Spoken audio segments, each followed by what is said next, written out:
Hello and welcome to Royale Without Cheese, our bi-weekly podcast in which we discuss both the classic and the unknown of art and popular cinema from the then and now.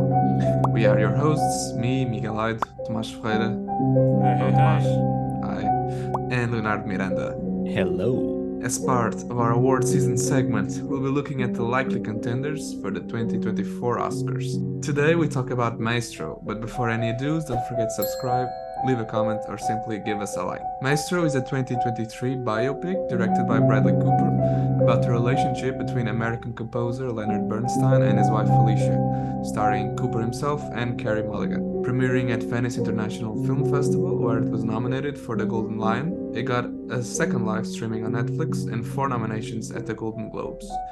Surely Bradley's sweet ode to the composer rang many bells, but did it shine with Royale Without Cheese, fellas? What's the verdict, fellas? Indeed, what's the verdict? Well, I'll tell you, boy. If summer doesn't sing in you, then nothing ever will sing. And in fact, I will tell you something. Did I enjoy this film? There's a part of me that enjoys. And also, there's a part of me that doesn't. I will pass the word over to Michael, who didn't like Bradley Cooper's performance. No. Oh, no. I have more Okay. problems with the story, with the plot, the script, than necessarily with Bradley Cooper's acting. Ah, okay. So not the performance. I thought you were very sure of yourself when moments ago, before this review. No, He's a because liar. we were talking about the Oscars and because we were Okay. So considering in Bradley those terms Cooper. of comparison, okay. Yeah, So, all that right. way I don't think he Sure, deserves it. sure, sure, sure, sure.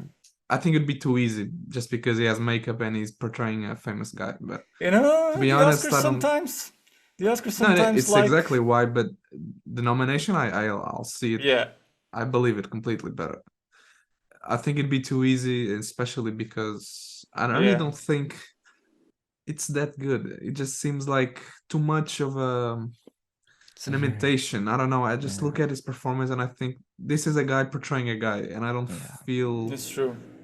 like I'm looking at a composer or a You feel the character. acting in this film. Yeah, that's Carey the thing. Mulligan too, in my opinion. Very. You feel I like don't it's an feel. actor's like trying to. Oh, we're actors here, all right. But it's like You don't feel. I don't feel I'm looking at the composer. That's a very good line, and I think the same. I don't feel like I'm looking at the composer sometimes. yeah, Much Yes. of it is due to the fact that I don't see the artist in this. I see a man blabbering about art and life, but I never see the Yes. struggling artist. And I think that is like, I don't know, a film about a plumber, but I never do see him doing the plumbing. Yes, sure, I do. I do see him doing the concerts, the end result, but I don't see the study, the inspiration, what goes on behind him.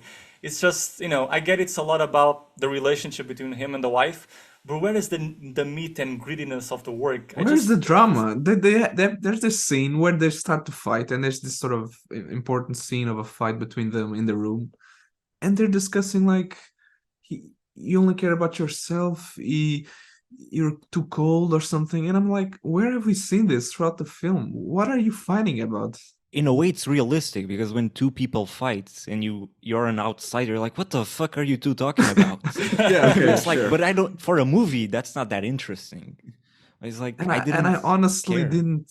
Yeah, that's the thing. I honestly didn't see up until that point that much drama that was worthy of that discussion, I think. And I mean, credit where it's due. I think Carey Mulligan, even though I do feel the same thing that Leo said, I do think she's a much better at her role than Bradley.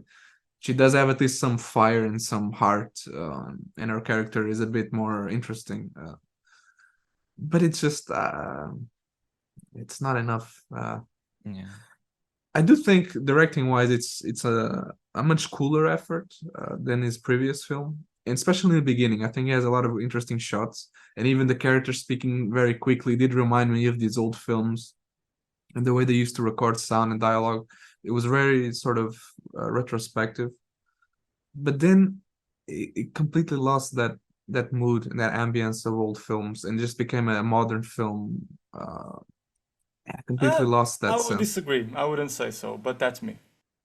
I mean, the way he puts the camera on that sort of huge tracking shots through the ceiling with the character speaking very quickly. There's a lot of moments in the beginning where his directing feels very cool and fresh and different.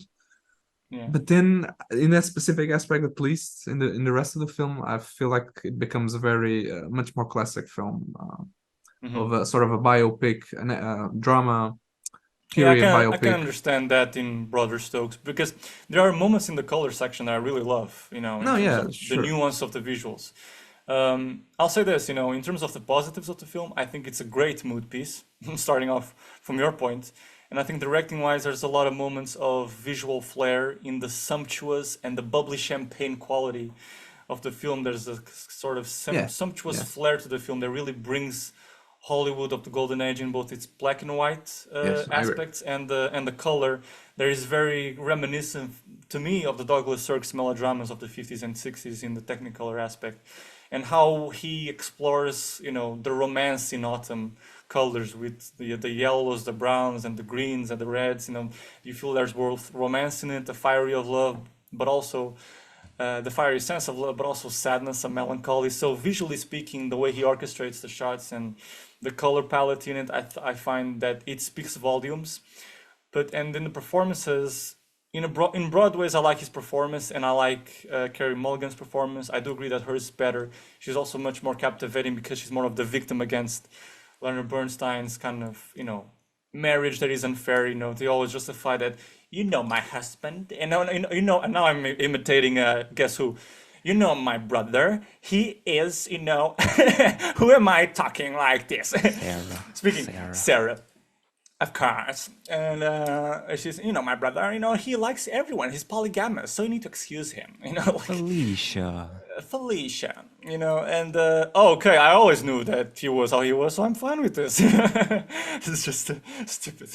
And it's like, for example, I think I was going to this. The first half, I think, is enormously rushed. The setup is very, very rushed. And I guess I understand that there's this side of the film that very intently wants to transpire this idea of how time rushes by and our youth goes away, and suddenly, did we really know the person that we got married to?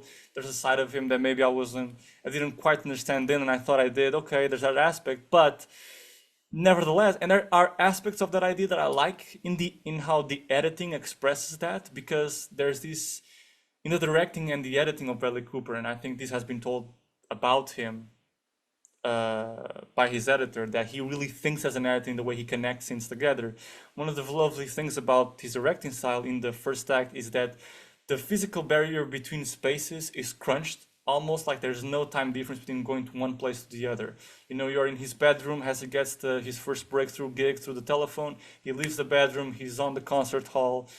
This huge kind of god-eye camera tracks him down. This sumptuous traveling goes down to the stage, back to him, sweeping music that probably was done by Bernstein himself, and is very taking. And you know, time flies by, and you feel the emotion of the scene. You know how like him going from one conquest to the next, or when he's at that lunch with friends with a German conductor who is like a Holocaust runaway immigrant, saying that he should change himself. His Jewish heritage, his name, his go away from musical theater, a bit kind of implying how he should change his whole personality, really, maybe even his gay ways.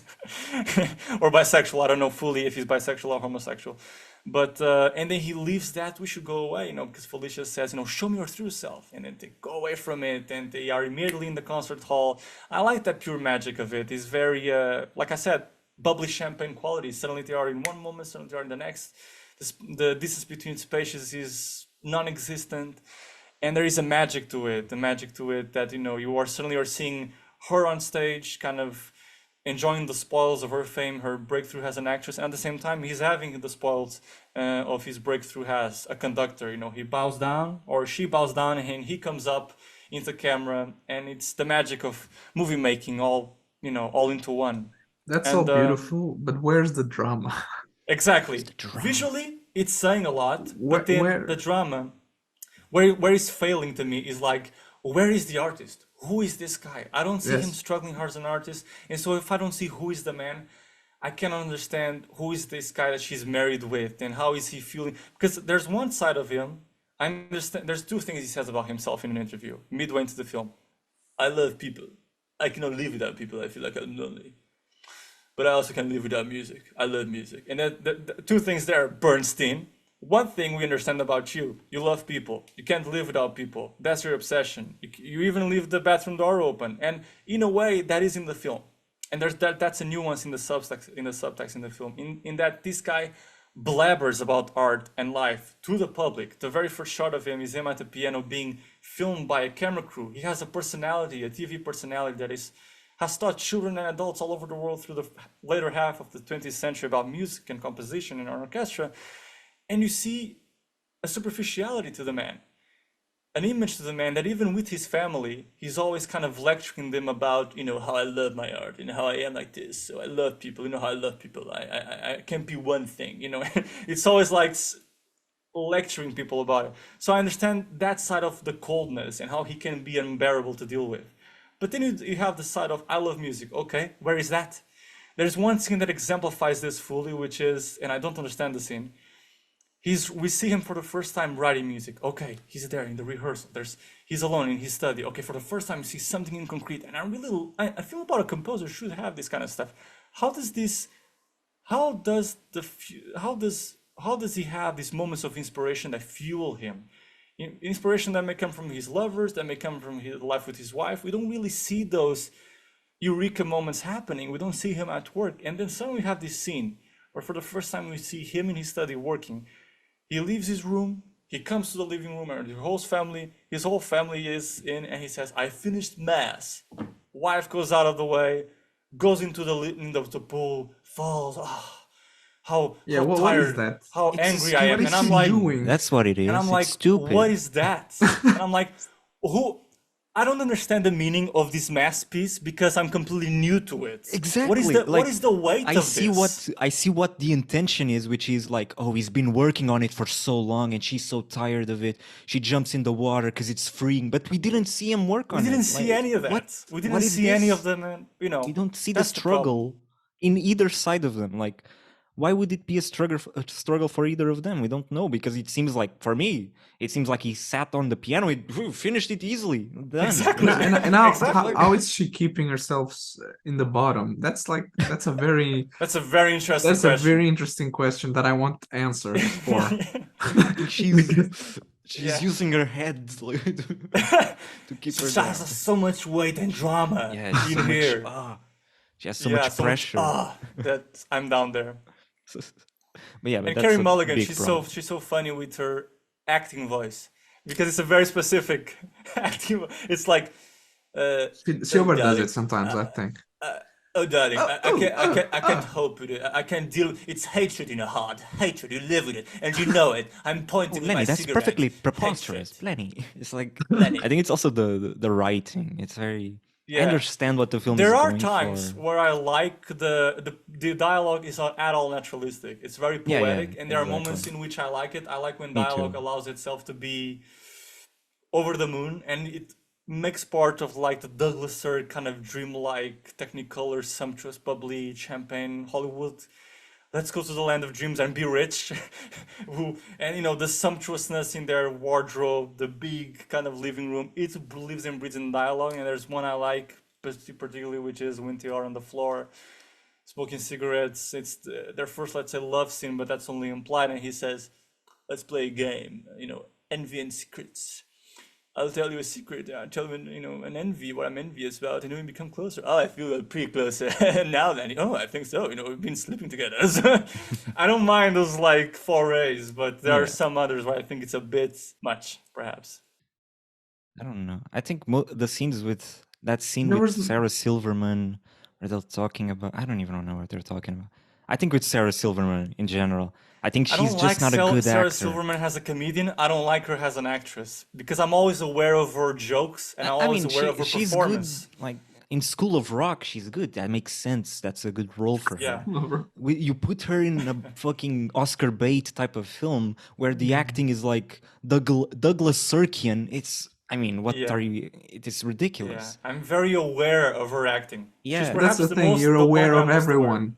But you're aware of everyone. It's just that she's not the type for this type of role. and I don't even falter. Like I think it's just bad casting, and I don't know why she was chosen here. But like Bradley and Carrie, they are more like they're better, obviously, but I find it more annoying because it's very They're actory. the It's very mains. they're the mains, and you And they're more feel experienced, so you you need feel to you see it feel through them. the trying to prove we're amazing acting. Yeah. You don't feel the characters. Like Paul Giamatti. That's the teacher. He's a teacher. Yeah, Like I definitely. buy that.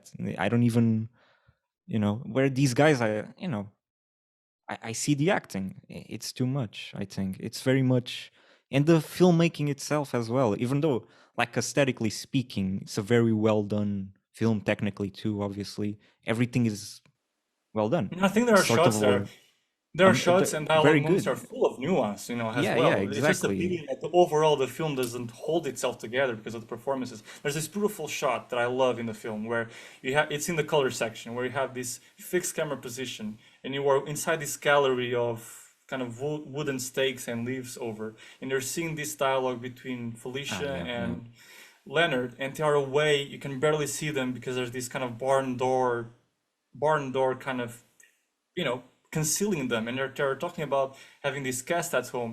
I thought you liked him. It's Tom, the guy, the young man that he falls in love with, and he's putting everything on her. I thought you liked him. I brought him because the kids like him. And it feels like we are piercing into a conversation that we shouldn't really piercing. It has a very voyeuristic quality, and it's amazing how close I feel to it, and yet I'm so canceled off the conversation. It's like I'm upstairs in the living room and I'm hearing what somebody else is saying in the kitchen that I shouldn't listen. I really find that shot very, very beautiful. Yeah, that shot is great. I think the problem is that what comes after that is exactly that scene we were talking about him finishing Exactly. that. So it's like, So the film earns you in one moment, yeah, and then the other exactly. is And then kind of wait a minute, portraying you. it's like there's this moment of great, like it's pure, like it's marriage problems, and we're focusing on it, and then suddenly, and that's what the film generally does best, is like focusing on marital problems. I think, not focusing on creation or the creative process. I don't think it does that at all. So then after that great scene, we pass into the massive problem of the film, which is, who is this artist? Who is he as an artist? Yeah. And it's just But the really thing is, sad. for me, the problem really is that it's so not focused on the music part. Because if it's just about a problematic marriage, It's what not a is very it about interesting this one. marriage that deserves a story? I mean, I think it's because one of them is Bernstein, so No, I focus think a I little think bit there's on it. there's something about this marriage that certainly deserves a story in the way that this. There are aspects of interest. I think that the repressed homosexuality is very well played, and there are scenes about it and how he doesn't But you reveal could it do just a is fictional interesting. story that would be much more interesting. Like, because at the end of the Yeah, day, the problem, like Felicia, No, the thing is, they a didn't lot write of it her well problems enough. has to do more with the fact, at least, okay, maybe that's true. Maybe it's the writing here, but from the writing here, our problem is more with keeping appearances. It's more with how he presents himself around other people, and why is he so blatant that he's having these mm, affairs. A lot of her problem seems to be that, from the writing, in my opinion. Because, like, so why do I care? Yeah. It's like it's a I think performance. The it's a, film is a matter of about the writing. It didn't performance. push Yeah. further to make this more interesting, precisely because you don't have the idea who is this guy as an artist. How does that work into Yeah. her feeling yes. ignored? Because clearly there's something there, but it's not explored. If you had explored that, maybe there would be something more to her about her being made to feel, unfairly treated that the audience could, relate with, and just, keeping appearances and such. Yeah. I think it's a problem of the And writing. it's such a common shortcoming with biopics, not knowing where to focus on. It annoys me how often this happens with films. And Tomás, I think you saw Marilyn, the film about Marilyn Monroe. No, I Which one? don't. There's a bunch of them. The new But one I think from it's Andrew Dominic. Blonde. Blonde, yeah, Okay. blonde. There's the other one, which is My Weekend with Marilyn, which is with But yeah, Michelle Blonde. Williams. But There's similarities. there's Blonde. Yeah. But it's like, there's not a clear choice of They what are we rush too talking fast about. into it because they think it's going to do well at box office because you have big stars in them. And then it's a biopic. It's about a real life event, so people think, oh, there's an authenticity to it. So The thing is, I like, he think was that's working on the this for 5 years. Like, yeah. I don't think that's And rushing. then Spielberg says that Right, you're I gonna do saw that. well. No. I saw something even more specific. Spielberg thought about directing this film and then looked at the some cut of A Star Is Born and said, "You're Oh no, directing yeah, to no, Bradley. no, You're yeah, directing because Maestro." Spielberg And I'm was like, signed to okay, direct it. first of all, how are you looking at A Star Is Born and saying like, yes, that's like You a know, Spielberg also said at Berlinale that I'm learning a lot from young filmmakers. One of them, including the Daniels, they're doing beautiful work.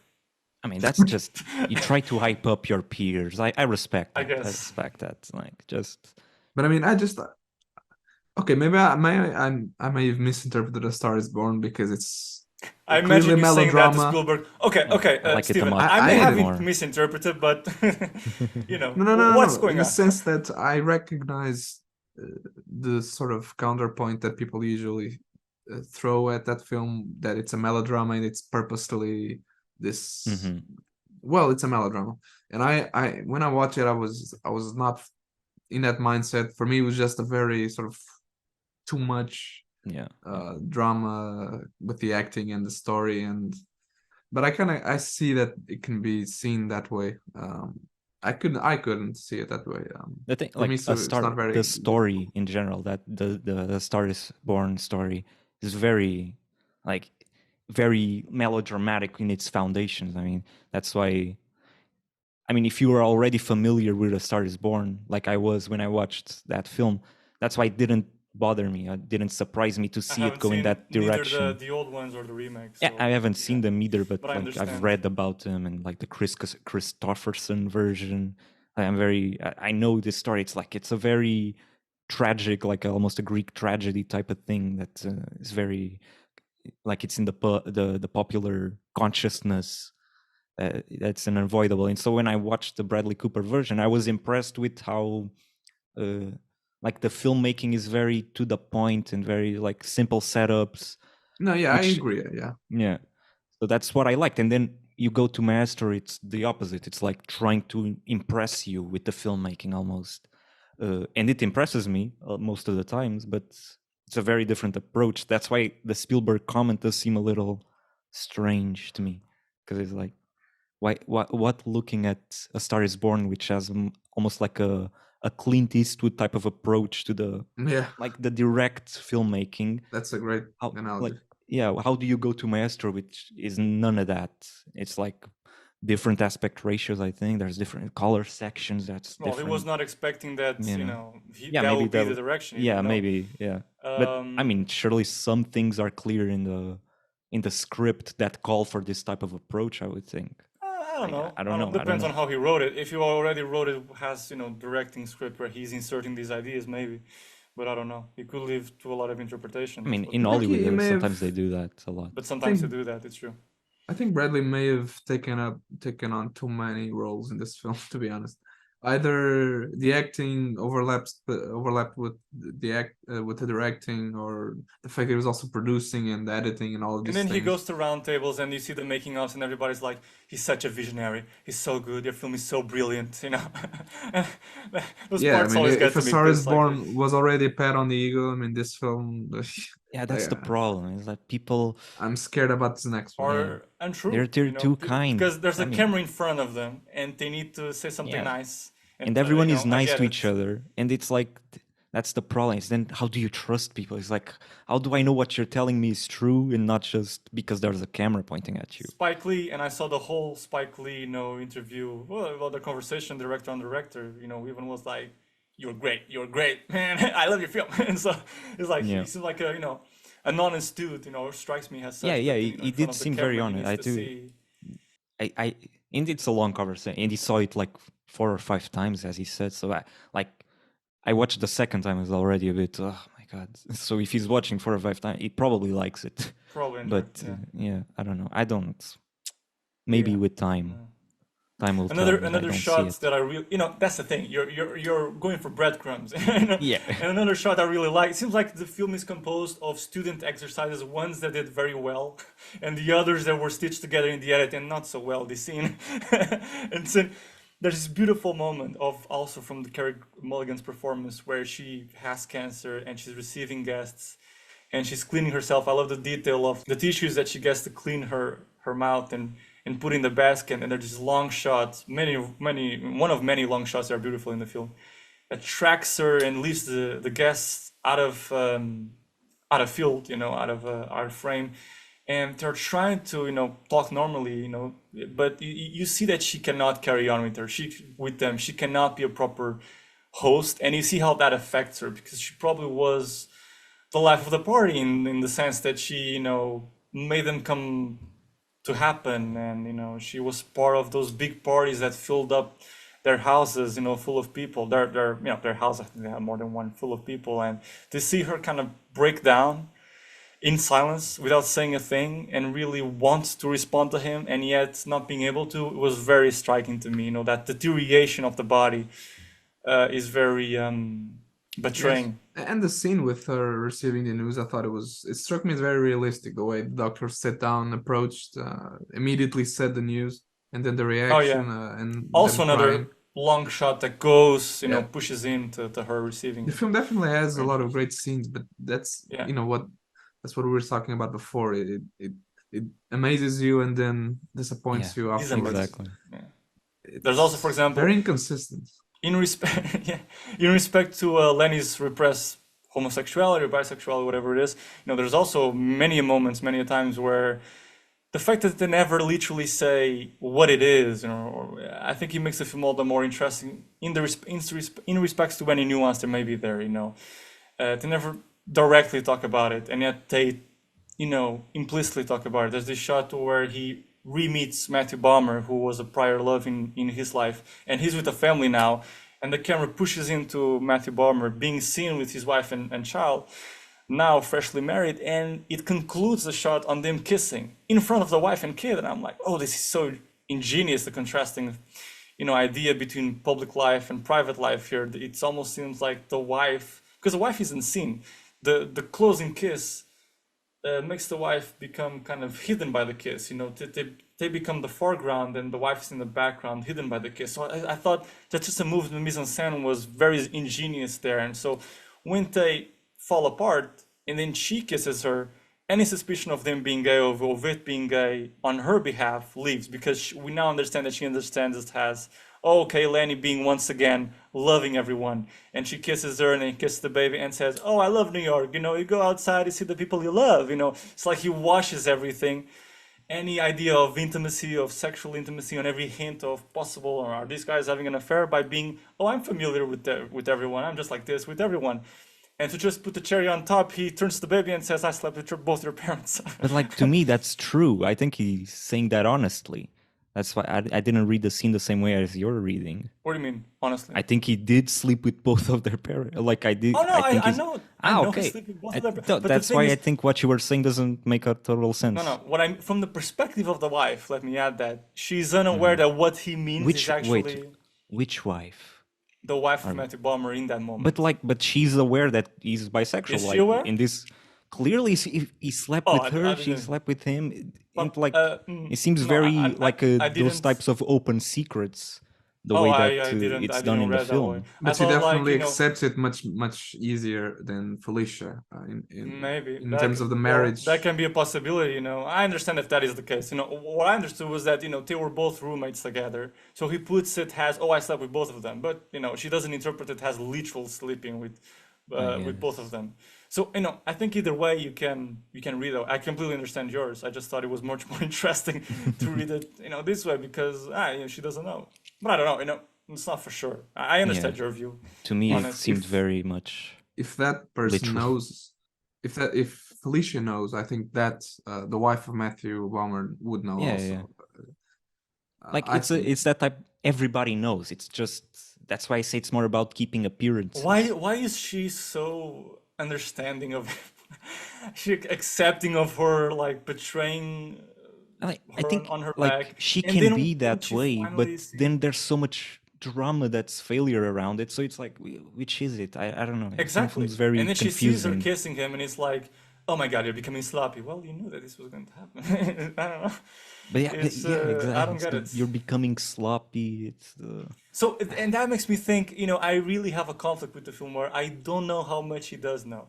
Or is it the fact that the writer himself doesn't know what he wants from it, And then I'm confused. Does she know that she doesn't know? What does she want from the situation? I think there's the lack of clarity. Yes, yeah, it's a lack of clarity. I think I don't fully understand how this him being gay drama affects the characters fully, and so you kind of sense that How much does she know? How much does she accept? What is it? Sometimes it feels like drama appears out of nowhere, even though there are moments. Even though it's completely hinted throughout the film that he is. So it's this weird thing where it's hinted at, but then it's not developed in actual scenes, and then you get to a point where it's like it was worked on, but it wasn't, and then suddenly we're much ahead than we should be, and scenes seem rushed. And as I said, I always go back to this thought: I don't see the problem with in the lives of these people. I just see them talking about problems as if they're there, but I don't actually see them in the scenes. I They don't talk see. a lot. They talk a lot. Yeah, I don't a see lot. actual. That's part of the problem. We don't see them doing. Like she says, you're cold, you focus too much on this, or the fact that he may be gay. All of these things are talked about, but I don't actually see these things in the images. I don't. And then the film ends in the most kind of pretentious way, like, I've achieved something great with this film. Any questions? Any questions? No. Carrie Mulligan now in blue, and then Maestro. Like, I don't know how to end this fucking film. I don't know how to end this fucking film, so I'm going to end here. It's just, I don't know. Yeah. It's But like, what conclusion did we reach? Yeah. What was the thing. it? It's like the film is like, great conclusion that we reached. I'm like, what? Like when it What cuts was to it? that shot of her approaching the camera in the end, like I can see this working in a film where I would actually feel the image of her and the memory of her actually haunting him still, but I don't feel that. I really don't. I don't know. The film is there's too a lot of the unfocused. seeds of the potential. Yeah, and exactly. They don't It's cease also to being interesting. interesting, but they don't explore it out there with action. Character is action. Stop blabbering, And it's So- interesting that you say that about the ending, because I literally thought there was going to be another scene, because at that point there's 13 minutes left in the film, and I was looking at it and I was like, okay, this movie's going to be a little longer, but it's actually 13 minutes of credits. It's very I was telling so because it was like, I don't underwhelmed have by the- anything else to give. I'm just gonna put footage of Lenny, doing his orchestra bit and put credits over. Like a thing I thought was like Tar feels like a much more real person to me than Lenny Bernstein now. Like Tar, I think of Tar, that's like a human composer that existed and had a lot of complicated realities. Because she talks and so things. much about her work, and Yeah. you see her with different instruments and what the work means and implies. And then There's a lot more tension. It's a much more a non-pretentious intimate film, life. I think. Yeah. Tar is much more unpretentious. I agree. Because it's kind of about a pretentious character in a way, even though I think she earns a lot of the pretension. But yeah, it feels less. The film like is about trying to impress it. pretentiousness as Yeah, well. exactly. Tar. Well, this isn't meant to be, and then is because they are really going for it. The film has this one has a lot of focuses on many little things: marriage, performance, creative process. I suppose with that one scene, or a couple others where he's playing Creative process, piano for the on the town. Throw and he's that in like, "Oh, there. the Throw that music in there." sucks. He's like, the music sucks. It's terrible. I apologize. I'll work on it. And he doesn't work on it. Even the music he's playing is, I don't know. Like, what is this? What are we doing? Yeah. And there's also the relationship with the kids. There's one scene with Maya Hawke, Yeah. I think. Yeah. That is great. I love that scene of him telling her the Oh, yeah, rumors me are too. Yes, fake, that was a good scene. Yeah. and like she sighs of relief, and he's like clearly hurt by the prospect of him being gay or bisexual, hurting her so much that she's relieved. That's a great, like, in terms of character, that's a pure thing, and it's simple. Yeah, that was well acted by Bradley. Yeah, exactly, very good. But then the film doesn't focus enough on anything to have like a concrete like feeling. And then it has that of anything. obligatory scene of the interview with that guy sitting next to him, and they're talking about his success. Basically, he wrote West Yeah, Side that Story. scene is a sin in this whole Yeah, film. exactly. It's like Because it's why like have we speaks about gotten his to this whole work. point? and I haven't done enough. But it's like, what haven't you We haven't need to done have enough? the interview scene. Yeah. Like, you've done nothing to us. Yeah. Like, so you haven't done enough? No, you haven't done nothing. Like, we Yeah. know we've done things. We haven't seen it. We haven't We know seen it. you're a big artist. We know you're like a performer. You are a public figure And that has a Lenny, lot of says, gravitas. I haven't done a lot, and I agree. I agree with you. Yeah. Show me more, It's Lenny. like the film yet again introduces this new problem internally that, oh, I haven't feel like I've done really new work, have I? And he really feels bothered by it. And I'm like, well, you feel really bothered by it, but I haven't seen any of this. Like, he really feels serious, but I haven't seen any of this. So it's really strange that he brings it up. And probably, you know, they can say, oh, but that's the point. They don't show you. And these are fleeting moments of his life, and the time is passing by, and so he's not creating, and now he's regretting it. But no, I don't think that works. It's so containing what we want, it doesn't reveal, or what doesn't want to explore. It becomes a case of, it's not just about nuance anymore. It is becoming thin. It is becoming not explored. So, and I mean, yeah. a testament to what Leo said, the film takes place over decades, if you think about it, and you don't really fully understand that it does. And it's kind of because it's so much things, so many things, and yet you don't really understand any of them. And he's Bradley said, you know, that he had a love for composing since he was a kid, at least fake composing, and you know, that was a callback, you know, making this film to that kind of childhood love, you know, that fixation. But you know, I don't know, where is it in the film? And I've seen him in interviews saying that he has entered into filmmaking through acting, but secretly he has always wanted to be a director, and he has learned through being an actor behind the scenes, behind the sets, like what it is that the director does. And I'm sure, you know, evidently some of it's there, but some of it, I don't know if it is there. And he chose to work with Josh Singer, which is the writer of Spotlight. I mean, it's a well-written film enough, I guess. It's okay, it's all right. It's not. I thought he won the Oscar for best adapted screenplay. Exactly. And I thought, like, if you want the Oscar, that's the guy to go to, I suppose. He won an Oscar. I get. It's ticking the boxes. And don't you find very weird, like the first time, this is not a mistake on the film or anything, but I found it funny, like the first time I saw him, like Lenny Bernstein, when he was the ultimate stage of old, and he was teaching some students, and then cuts to this scene where he's listening to REM, and he's so like anachronic. I'm seeing this classical composer dancing to REM, these are the dreams, and he's like, he's so old and sweaty and dancing with that young body, and I'm like, ugh. And the camera is going towards him, and he's like, yeah, people love EP, you know, going, REM, and I'm like, okay. You don't want to see like a person like that, you know, it's undignified. But you know, he's having fun. You gotta have fun. It just felt like But like, imagine seeing one of our teachers in a context like that. It's like, holding you tight. Like, I'm sure that happened, but I don't want to see that. Images come into mind. I'm sure that happened. Yeah.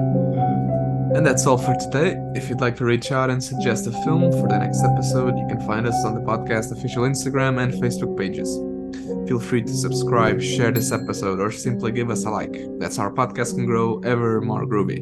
And if you're on YouTube and want to see more videos like this, check out this next video right here. Thanks for listening, and see you next time. Bye-bye. Bye-bye.